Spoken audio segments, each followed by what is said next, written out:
अरे चालू काय करणार ते सांगा.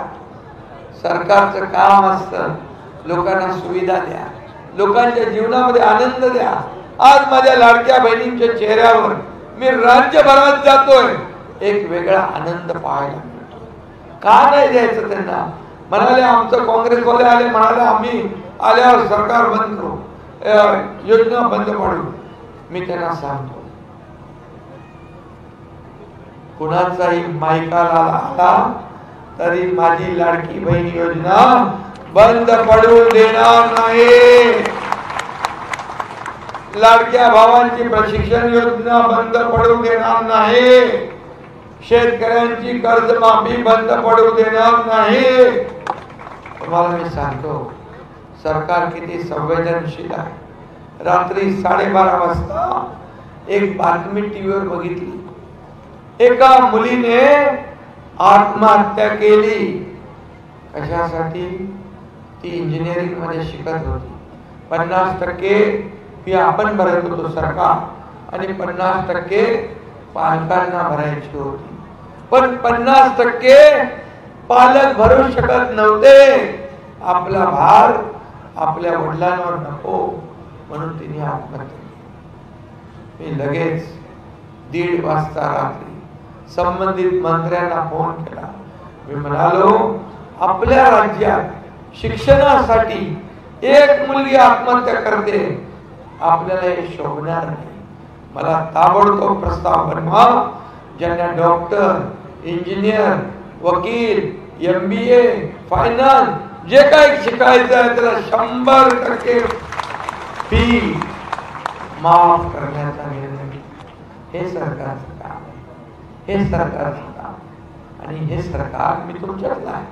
मी CM म्हणजे चीफ मिनिस्टर समजत नाही, मी CM म्हणजे कॉमन मॅन समजतो. आणि म्हणून सर्वसामान्य माणसाची वेदना, दुःख जाणून घेऊन काम करतो. बघा मगाशी एक माझा दिव्यांग आला होता, त्याला मी बोलवलंय. आता एक आलाय काहीतरी बिल घेऊन, त्याचाही मीच करतो. खताचे भाव वाढले म्हणून खताचे भाव आणि या राज्यामध्ये जेवढी सबसिडी द्यायची आहे तेवढी सबसिडी देण्याचं काम केंद्र सरकारला पण सांगणार, राज्य सरकार पण करणार. आता सोयाबीन आणि सगळं कापूस माहिती खरेदी केंद्र वाढवतो आपण. आणि आपण निर्णय घेतलाय भावांतर योजना सुरू करायची. म्हणजे भाव पडले तर ते भाव गॅप जो आहे तो भरून देण्याचा निर्णय आपल्या सरकारने घेतला. त्यामुळे सोयाबीनच्या शेतकऱ्यांनी, कापसाच्या शेतकऱ्यांनी चिंता करण्याची गरज नाही. मोदी साहेबांनी पण या ठिकाणी सांगितलंय की शेतकऱ्यांना वाऱ्यावर सोडणार नाही. ही योजना देखील आपण करतो.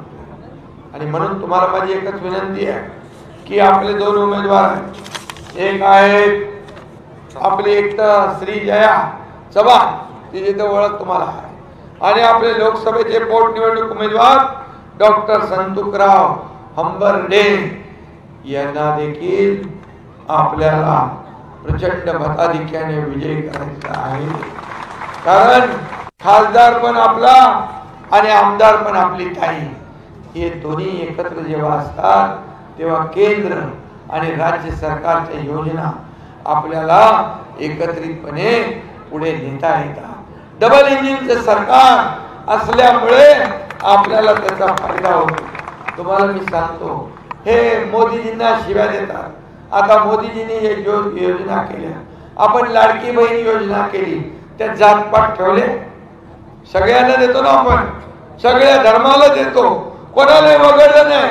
हिंदू, मुसलमान, शीख, ईसाई सगळे लोक त्या योजनेमध्ये आपण घेतले, कोणालाही ठेवलं नाही. आज 80 कोटी जनतेला मोफत राशन मिळतं, त्याच्यात पण कोणाला वगळलं नाही. सगळ्यांना आपण देतोय. आज आपले महात्मा ज्योतिबा फुले योजना 5 लाखाची, त्याच्यात पण सगळे जाती धर्माचे लोक, 12.5 कोटी जनता, सगळ्यांना योजना आपण दिली. आपण भेदभाव करत नाही. पण लोकसभेमध्ये फेक नॅरेटिव्ह पसरवलं, संविधान बदलेगा, मुसलमानांना घाबरवलं, ख्रिश्चनांना घाबरवलं, आदिवासींना घाबरवलं, सगळ्यांना घाबरवलं, म्हणाला आरक्षण जाणार. दलितांना घाबरवलं, सगळ्यांना म्हणाले आरक्षण जाणार, आणि सगळे घाबरले आणि वेगळ्या पद्धतीचं मतदान झालं. पण मी तुम्हाला सांगतो, जब तक सूरज चांद रहेगा बाबासाहेब का संविधान बना रहेगा. इकडे संविधानची भाषा करतात काँग्रेसचे नेते. राहुल गांधी विदेशात जाऊन म्हणतात आम्ही आरक्षण रद्द करणार. कसली दुटप्पी भूमिका. देशाची बदनामी करतात जाऊन. कसलं देशप्रेम. अरे आज काही असू द्या, आज आपल्या देशाचं नाव जगभरामध्ये मोठं करण्याचं काम या ठिकाणी आपल्या प्रधानमंत्री मोदींनी केले. त्याची वाहवा करायची सोडा, पण त्यांना तुम्ही आरोप करता, आरोपीच्या पिंजऱ्यात उभे करता. ते जात पात धर्म काही मानत नाही. माणूस की हा धर्म मानून आपण काम करतो. हे असे सरकार तुम्हाला कुठं भेटणार? एवढ्या योजना देणारं सरकार कुठं भेटणार? आज आम्ही समृद्धी हायवे केला, त्यालाही विरोध केला महाविकास आघाडीने. आपण जालना नांदेड पण रस्ता आपण त्याच्यात घेतला, आणि आपण विकास पण करतोय, उद्योग पण आणतोय आणि योजना पण करतोय. मला सांगा, एवढ्या योजना कधी तुम्ही तुमच्या आयुष्यामध्ये बघितल्या होत्या? एवढ्या योजना देताना कधी लाडक्या बहिणीच्या खात्यात पैसे पडले होते? कधी लाडक्या भावाला प्रशिक्षण भत्ता मिळाला होता? कधी लाडक्या शेतकऱ्याला 12,000 मिळाले होते? 1 रुपयात पीक विमा योजना मिळाली होती? तुम्हाला सांगतो, त्याला संवेदना वेदना असणार सरकार. 50-60 वर्ष काँग्रेसचं होतं. अशोकराव तेव्हा तिकडे होते. आता इकडे आल्यावर आपली गोडी झाली, आता सुधारून गेलं. आता काँग्रेसची वेगळी मानसिकता होती, पण आता त्यांना विकासासाठी, विकासाच्या मुद्द्यावर ते मोदीजींच्या बरोबर आले, आपल्या सरकारच्या बरोबर आले. आणि आता विकासाला चालना तुम्हाला मिळणार, कारण ते मुख्यमंत्री राहिलेले आहेत, त्यांना अनुभव आहे. या अनुभवाचा फायदा या संपूर्ण जिल्ह्याला होईल असा विश्वास मी आहे. म्हणून वेदना असणार सरकार, संवेदना असणार सरकार, गरिबीची जाण असणार सरकार आता आहे. आणि म्हणून हा एकनाथ शिंदे सर्वसाधारण कार्यकर्ता. मी कार्यकर्ता म्हणूनच काम करतो. तुम्ही मला अगोदर पण टीव्हीत बघितलं असेल. मी जसा होतो तसाच आजही आहे, तसाच उद्याही राहणार आहे. माझ्यामध्ये काही बदल होणार नाही. आणि म्हणून माझे दोन्ही उपमुख्यमंत्री देवेंद्रजी, अजितदादा, आम्ही एक टीम म्हणून काम करतोय, एक टीम बनून काम करतोय. आमचा उद्देश एवढाच, या राज्याला पुढे न्यायचा, या राज्याचा विकास करायचा. आणि केंद्राने आपल्याला किती पैसे दिले माहिती आहे चव्हाण साहेब? काँग्रेसच्या काळात मनमोहन सिंग सरकारमध्ये 10 वर्षात 2004 ते 14 2 लाख कोटी रुपये दिले राज्याला विकासासाठी. पण 2014 ते 24 मध्ये प्रधानमंत्री मोदीजींनी किती दिले माहिती आहे? 10 लाख कोटी. 10 लाख. दुप्पट तिप्पट नाही, 5 पट. आणि ज्या योजना मराठवाडा वॉटर ग्रीड बंद पाडलं, ते आपण सुरू केलं. जलयुक्त शिवार योजना सुरू केली. या योजनांना केंद्र पाठबळ देते. आणि म्हणून माझ्या सर्व बहिणींना मी सांगतो, मुस्लिम बहिणी पण इकडे बसलेल्या आहेत, आप लोगों को मैं बोल रहा हूँ, ये सब योजना आपको भी मिल रही, आपको भी देंगे. कभी भी हम जात पात नहीं करेंगे, धर्म भेद नहीं करेंगे. आप सब लोग किसका भी नहीं सुनना. जो हमारी सरकार, हमारी मतलब अपने को मदद करने वाली सरकार के पीछे खड़े रहो, इतने कहता हूँ. और अजून हे सरकार जे आहे महायुतीचं सरकार, मग अशी चव्हाण साहेबांनी सांगितलं कशासाठी पाहिजे. योजना चालू ठेवायची आहेत ना, योजना चालू ठेवायची आपल्याला. मग सरकार कुठलं पाहिजे? महायुतीचं सरकार आणू. आणि सगळ्या तुम्हाला मी सांगतो एकच, माझ्या लाडक्या बहिणींना 2100 रुपयावर पण आम्ही नाही थांबवणार. माझ्या लाडक्या बहिणींना आम्ही लखपती झालेलं बघायचं, लखपती.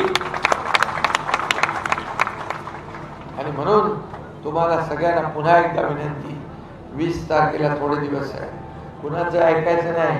येतील, सांगतील, हे देतो ते देतो, आपल्या योजनेला विरोध करणारे लोक येतील. पहिलं त्यांना विचारा, तुम्ही लाडक्या बहीण योजनेला का विरोध केला?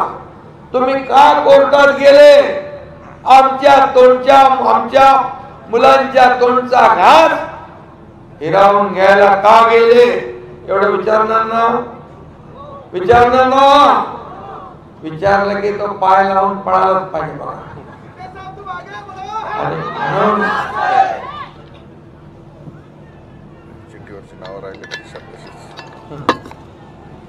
आणि म्हणून मी आपल्याला सगळ्यांना मनापासून धन्यवाद देतो. आता इथं आपले अंबर्डे आहेत आणि चव्हाण ताई आपले आहेत.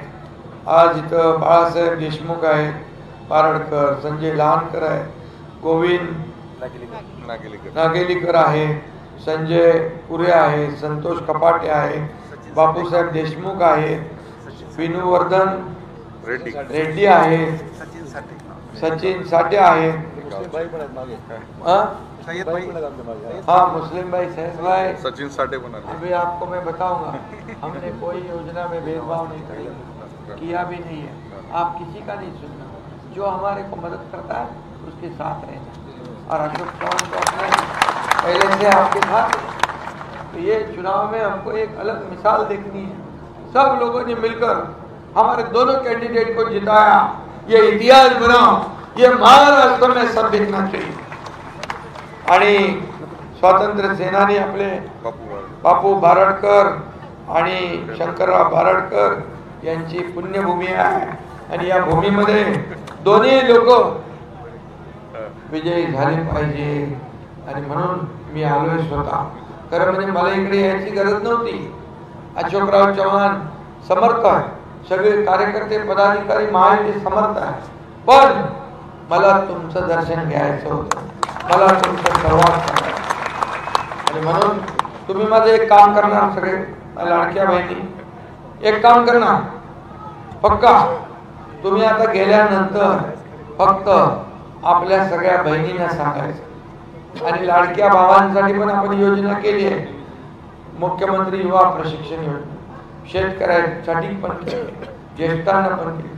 पण लाडक्या बहिणींना सगळ्यांना सांगा, मी जाऊन आले, माझा भाऊ एकनाथ शिंदेला भेटून आले आणि भावाने सांगितलंय लाडक्या बहिणींची योजना बंद होऊ देणार नाही. कुणी किती प्रयत्न केले तरी सुद्धा ही योजना बंद होणार नाही. ज्या योजना आम्ही सुरू केल्या त्याची सगळी पैशाची व्यवस्था चव्हाण साहेबांना माहित आहे, त्यांनी मुख्यमंत्री राहिले. ही योजना पूर्ण सगळ्या योजना कायम राहणार, कारण आपलं राज्य मोठं आहे. आपल्या राज्यात जसं खर्च करतोय तसे आपल्याकडे पैसे येत आहे.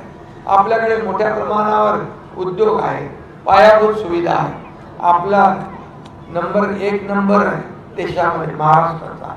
आपलं टोटल जे आपली परदेशी गुंतवणूक आहे त्याची तुम्हाला माहित आहे किती आपल्याकडे आहे?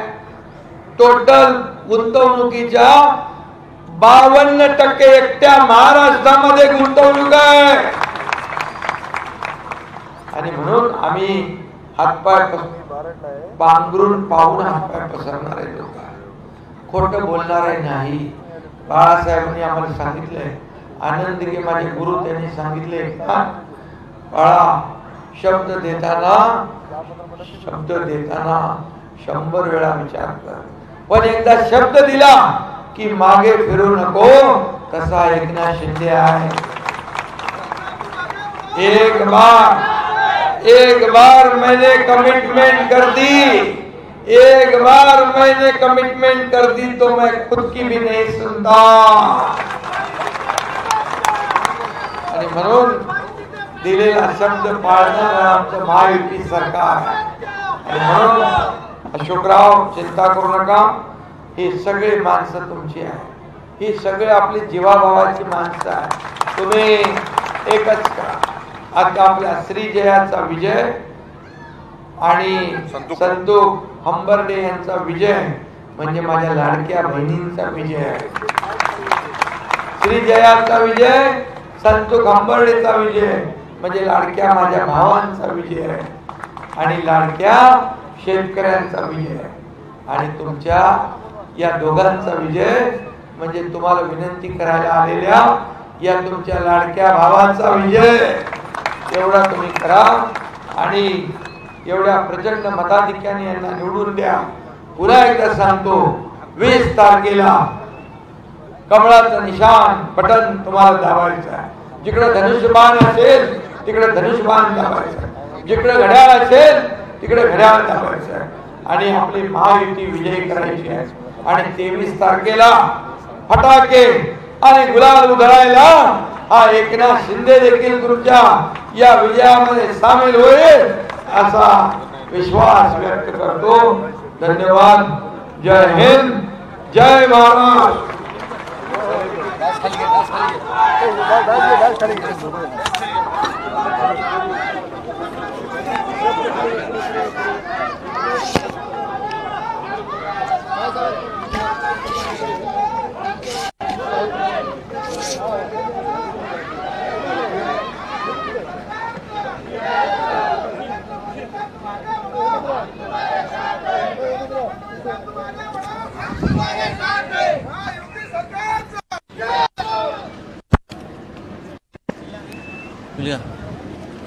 मायाला गया कि ये अपना इसके पास